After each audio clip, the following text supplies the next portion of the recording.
Assalamualaikum warahmatullahi wabarakatuh. Kali ini kita akan belajar tentang ide pokok, kalimat utama, dan kalimat penjelas. Apa bedanya ya? Yuk kita simak bersama. Ide pokok atau disebut juga sebagai gagasan utama atau gagasan pokok ini merupakan ide atau gagasan yang menjadi pokok pengembangan paragraf. Ide pokok ini biasanya terdapat pada kalimat utama. Nah, ide pokok dalam suatu paragraf itu bisa terletak di awal atau disebut deduktif dan di akhir atau disebut dengan induktif. Adapun cara untuk menentukan ide pokok, yaitu yang pertama, baca terlebih dahulu keseluruhan isi teks bacaan. Kemudian yang kedua, temukan kalimat utama pada tiap paragraf. Dan yang ketiga adalah menentukan inti bahasan dari kalimat utama untuk dijadikan ide pokok. Supaya lebih paham, silakan kalian perhatikan contoh berikut. Bacaan yang baik untuk anak berisi contoh yang baik-baik pula. Cara yang dapat dilakukan dengan menampilkan tokoh kartun, boneka, badut yang lucu, tetapi mengandung unsur pendidikan. Tokoh binatang yang cerdik pun dapat pula mewakili pesan moral. Misalnya, kancil menipu buaya atau sejenisnya. Tokoh orang bertubuh raksasa tetapi sangat baik terhadap sesama. Setelah kita membaca teks tadi, kita temukan ide pokoknya adalah bacaan yang baik untuk anak. Contoh berikutnya. Indonesia memiliki kekayaan alam yang sangat melimpah. Kekayaan alam tersebut terdiri dari kekayaan alam yang bersumber dari darat, laut, dan dari dalam perut bumi. Kekayaan alam yang bersumber dari darat misalnya hasil hutan. Sedangkan kekayaan alam yang bersumber dari laut misalnya ikan, rumput laut, dan mutiara. Sementara kekayaan alam yang bersumber dari dalam perut bumi misalnya minyak, batu bara, emas, timah, nikel, dan sebagainya. Setelah kita membaca keseluruhan isi teks dari bacaan tadi, kita sudah menemukan kalimat utamanya ya, yaitu Indonesia memiliki kekayaan alam yang sangat melimpah. Jadi di situ bacaannya, inti dari bahasan dari bacaan tersebut itu adalah kekayaan alam Indonesia yang sangat melimpah. Sekarang kalian sudah tahu apa itu ide pokok kan?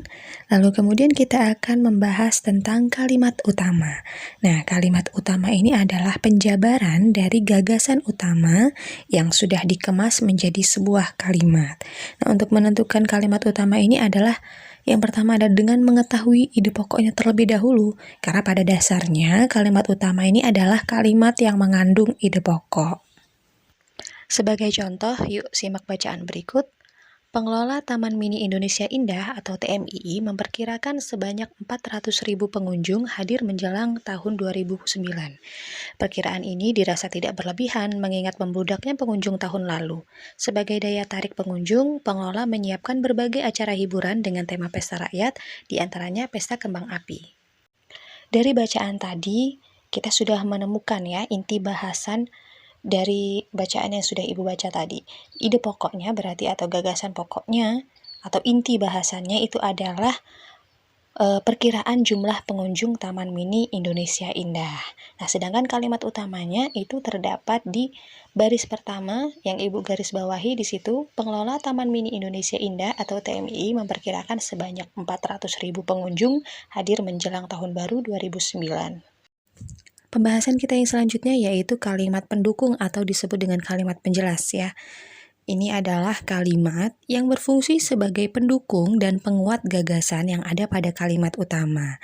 Nah, kalimat pendukung atau kalimat penjelas ini isinya berupa data-data, berupa contoh, fakta, atau opini yang mendukung kalimat utama. Perhatikan contoh berikut. Semenjak harga bahan bakar minyak naik, harga kebutuhan pokok pun ikut naik. Harga bawang merah yang awalnya hanya 12.000 per kilogram menjadi 18.000 per kilogram. Harga beras yang awalnya 8.000 per kilogram menjadi 10.000 per kilogram.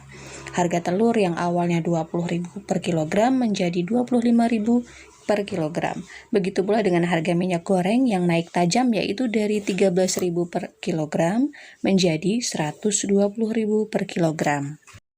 Dari contoh di samping, kita bisa menyimpulkan bahwa ide pokoknya, ya, gagasannya itu adalah kenaikan harga BBM yang mempengaruhi harga kebutuhan pokok. Nah, sedangkan untuk kalimat utama itu ada di baris pertama yang digaris bawahi, itu adalah semenjak harga bahan bakar minyak atau BBM naik, harga kebutuhan pokok pun ikut naik.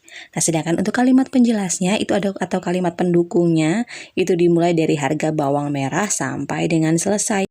Kalau kita lihat di situ kalimat penjelasannya berupa data-data ya. Di situ dari harga bawang merah yang awalnya hanya 12.000 menjadi 18.000 per kilogram. Kemudian di kalimat terakhir begitu pula dengan harga minyak goreng yang naik tajam dari 13.000 per kilogram menjadi 120.000 per kilogram. Nah, di situ kalimat penjelasnya dari harga bawang merah sampai dengan menjadi 120.000 per kilogram. Nah, itu tadi penjelasan mengenai perbedaan antara ide pokok, kalimat utama, dan kalimat penjelas. Semoga dengan penjelasan tadi kalian sekarang sudah lebih paham ya apa perbedaan dari ketiganya. Ya, sekian untuk pembelajaran hari ini. Sampai jumpa di video pembelajaran berikutnya. Wassalamualaikum warahmatullahi wabarakatuh.